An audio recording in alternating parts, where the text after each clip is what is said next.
여러분, 미국의 하원 의장인 낸시 펠로시 의장이 대만을 방문하고 나서 이 양안 간의 긴장이 최고조로 올라갔잖아요. 게다가 미중 간의 갈등도 굉장히 크게 부각되는 모습입니다. 특히 말입니다. 중국의 경제 보복이 지금은 작아 보이지만 점점 커갈 가능성이 굉장히 높아졌습니다. 대만에 대해서는 천연모래를 수출 안 한다는 것부터 시작해서 거의 1,500개에 달하는 식품에 대한 수출 금지까지 진짜 전방위적으로 경제 보복을 가하고 있는 모양새거든요. 그런데 지금 한국 기업에게도 그 보복의 어떤 파편이 떨어지고 있는 거다. 이렇게 이야기할 수 있는 징조가 나왔습니다. 이게 자칫 말입니다. 치포 동맹하고 연결이 돼서 한국 기업에 대한 전면적인 경제 보복이 되지 않을까 사실 조금 두렵습니다. 여러분, 이것을 한번 보세요.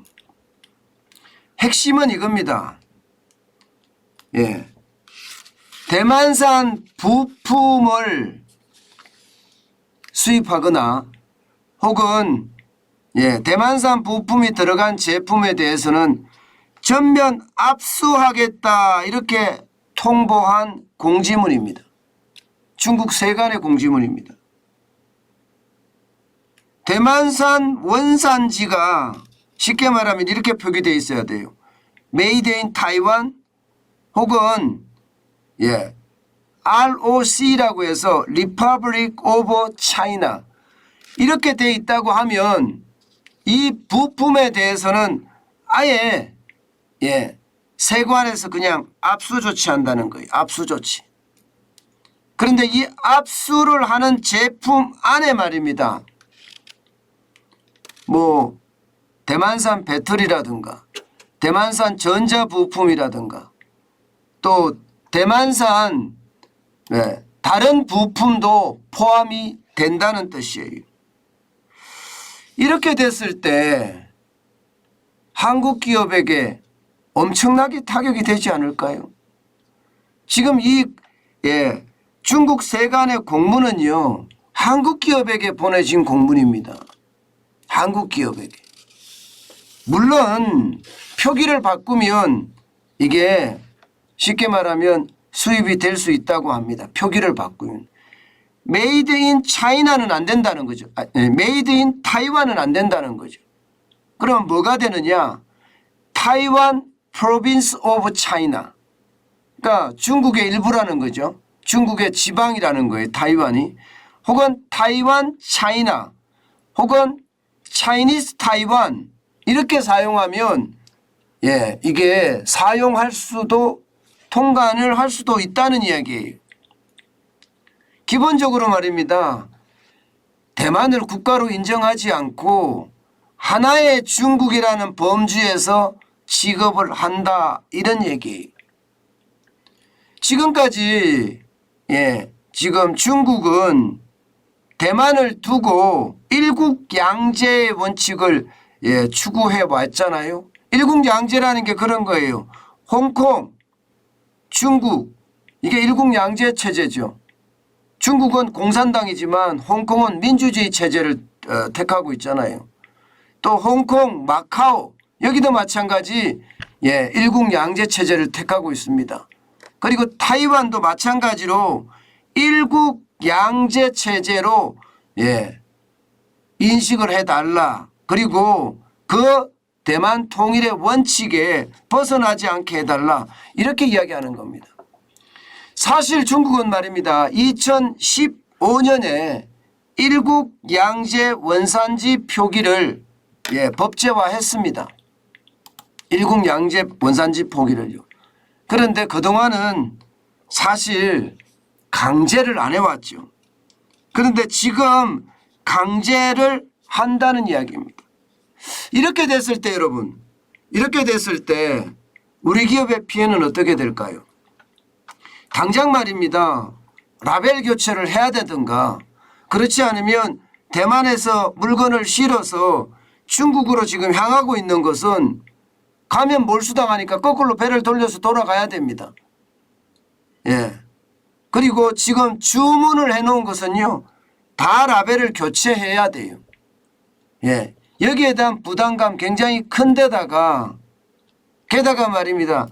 라벨을 교체했을 때 이게 대만 기업들에게 혹은 대만 정부에게 뭐 다른 제재는 받지 않을까요? 좀 더 나아가서는 미국이 이것을 보고 또 가만히 있을까요? 예. 미국의 어떤 수익 기준에 대만 부품은 대만으로 써야 된다. 메이드 인 타이완이 돼야 된다. 이렇게 또 규제가 되면 미국으로 수출도 또 불가능할 수도 있습니다. 예. 여기에다가 말입니다. 또 메이드 인 차이나일 때하고 뭐 차이니스 타이완일 때 이거는 개념이 굉장히 다르잖아요. 그러면 국제 규격을 다시 받아야 되는, 인정 심사를 다시 받아야 되는 그런 사태도 벌어질 가능성이 굉장히 높습니다. 그렇게 되면 여러분, 이것은요 우리 기업에 대한 경제 보복이라고 봐도 무방합니다. 쉽게 말하면 대만에 대한 경제 보복이 우리 기업에게 불똥이 튄 거죠. 사실상 여러분, 대만은 이미 중국은 이미 한국 기업에 대한 경제 보복하고 있습니다. 통관 보복이라는 거 말입니다. 예.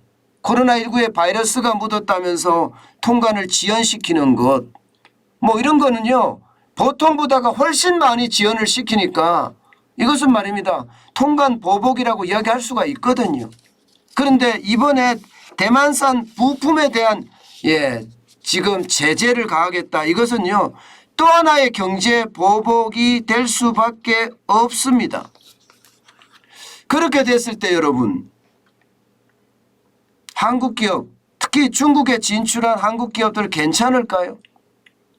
안 그래도 말입니다. 여러분 보시다시피 중소기업의 지금 대중국 수출액은 뚝뚝 떨어지고 있습니다. 2021년만 보더라도 4월에는 20억 4천만 달러, 5월에는 19억 5천만 달러, 6월에도 19억 4천만 달러, 굉장히 높은 수준을 유지하고 있지만 2022년에는 4월에 19억 4천만 달러로 줄어들었고요. 5월에는 19억 달러로 줄어들었습니다. 6월에는 급기야 18억 5천만 달러까지 줄어들었어요. 상반기 전체로 보더라도 114억 달러가 됐습니다. 굉장히 많이 줄어든 수치예요. 더 큰 문제는 이게 앞으로 더 줄어든다는 그런 생각을 할 수밖에 없잖아요. 더 줄어들면요 여러분, 중소기업 전체 수출이 2022년 상반기에 605억 달러인데 지금 114억 달러가 줄어들게 되면 여러분, 이게 물론 114억 달러가 다 줄어들지는 않겠지만 많이 줄어들게 되면요 중소기업 수출에는 타격을 받을 수밖에 없죠. 게다가 중소기업이 중국에 수출하는 비중이 19%나 됩니다. 19%. 605억 달러에 114억 달러는 19% 가까이 됩니다. 그러면 여러분, 이게 결국 충격적이 될 수밖에 없다는 이야기가 되는 건가요? 충분히 가능성이 있습니다. 제가 여러분에게 늘 말씀을 드릴 때는요, 작은 단서가 있으면 그 단서가 현재는 어떻고 앞으로 상황은 어떻게 되고 더 큰 미래에는 어떤 상황, 최악의 상황은 어떤 상황이 올 거냐, 이것까지 제가 분석을 해서 여러분에게 알려드리는데 지금 상황이 심상치 않다는 거예요. 사실 말입니다. 이게 산업통상자원부나 중소벤처기업부에서는요 아직까지 이런 상황을 잘 모르겠다, 파악해보겠다, 이 정도 수준이거든요. 그런데 벌써 이런 상황이 현실화돼서 기업들은 전부 다 하나같이 말입니다. 예, 하나같이 이 통지문을 받고 있다고 하는 것은요, 결국 말입니다. 전체의 어떤 충격이 될 수밖에 없는 상황이 될 겁니다. 안 그래도 여러분, 지금 중국은요, 한국에게 G4 동맹이라고 이야기하나요? G4 동맹에 가입하기만 해봐라. 예, 우리가 대만처럼 너희들에게도 경제 보복하겠다. 뭐 꼭 그렇게는 말 안 했지만 굉장히 손해를 볼 거다 하면서 선전포고 같은 선전포고를 한 상태예요. 이게 G4 동맹이라는 게 미국, 중국, 일본, 대만 4개가 반도체 동맹을 꽁꽁 묶어서 쉽게 말하면 중국의 반도체 장비를 팔지 않겠다. 중국의 반도체 기술을 넘기지 않겠다. 뭐 이런 동맹이라고 봐야 되거든요. 쉽게 말하면 지금의 어떤 공급망 사슬을 중국을 배제한 채 이 4개국이 G4 동맹을 맺어서 앞으로 시장을 주도하자는 그런 개념이에요. 오죽했으면 윤석열 대통령도 미국 펠로시 하원 의장을 만나지 않았잖아요. 전화 통화로만 했잖아요. 이게 G4 동맹이 이게 가속화됨으로 해서 말입니다. 우리에게 경제 보복을 할까 두렵다는 그런 생각이 아마 굉장히 많이 깔려 있을 겁니다. 그러면서 중국을 지금 설득에 나선다. 뭐 그렇게까지 이야기합니다. 사실 여러분 G4 동맹에 대한민국이 가입을 안 할 수 없습니다. 무조건 가입을 해야 됩니다. 그러려고 하면 윤석열 정부 입장에서는 어마어마한 충격을 받을 수도 있거든요. 반도체에 대한 충격 혹은 중국에 대한 충격까지 말입니다. 그런 상황이 된다고 하면 일단 우리도 가입할 수밖에 없다는 당위성을 중국 가서 설명을 한다. 뭐 이렇게는 이야기합니다. 그러나 G4 동맹에 가입했을 때 과연 지금 경제 보복의 크기가 어떻게 될 건가. 지금의 통관 보복이나 혹은 대만산 부품에 대한 사용 거기에 대한 보복이나 여기에서 G4 동맹에 대한 어떤 보복 이까지 된다면 아마 우리 경제에도 굉장한 충격이 올 거예요. 뭐 어쩔 수 없는 일이라고 이야기는 합니다. 안 그래도 지금 보시다시피 대중 무역은 적자가 나고 있거든요. 중국에 대한 수출 비중이 전체 수출 중에 말입니다. 상반기만 하더라도 거의 23%가 조금 넘어섭니다. 23.4%예요. 그렇다면 이게 만약에 그 크기가 점점 커진다고 가정을 해보자고요. 그러면 이게 아마 굉장히 우리에게도 충격이 될 거예요. 안 그래도 지금 무역 적자가 심각하잖아요. 5월에 10억 9,900만 달러, 6월에는 12억 1,400만 달러였죠. 7월에는 5억 7천만 달러예요. 만약에 G4 동맹을 맺어서 반도체에 대한 어떤 제재를 가한다면 물론 반도체에 대한 제재를 가하지는 못할 거예요. 대만에도 지금 식품이나 천연모래 수출을 못한다. 식품은 수입 안 된다. 뭐 이렇게 이야기하지만 반도체에 대한 제한은 없거든요. 왜냐하면 중국이 당장 답답하니까 반도체 제한을 못한다. 통제는 못한다. 뭐 이렇게는 볼 수 있습니다. 그러나 다른 쪽의 제재를 분명히 한다 이렇게 되잖아요. 그러면 우리도 거기에 대한 충격을 받을 수밖에 없고요. 대중 무역 수지는 적자폭이 더 커질 가능성도 있습니다. 더 클 가능성도. 그러면요. 안 그래도 계속 적자가 나는 무역 수지가 점점 어려워지지 않겠느냐 하는 전망도 지금 솔솔 나오고 있습니다. 2022년 1월에 여러분 알다시피 적자폭이 굉장히 컸잖아요. 49억 달러나 됐잖아요. 7월에는 46억 6,900만 달러까지 갔습니다. 7월까지 무역 적자만 150억 2,500만 달러가 됩니다. 그러면 이 대중 수출이 중국의 어떤 경제 보복으로 타격을 받으면 그에 대한 어떤 충격도 좀 더 커지지 않겠느냐 하는 게 지금 현재까지의 어떤 예측입니다.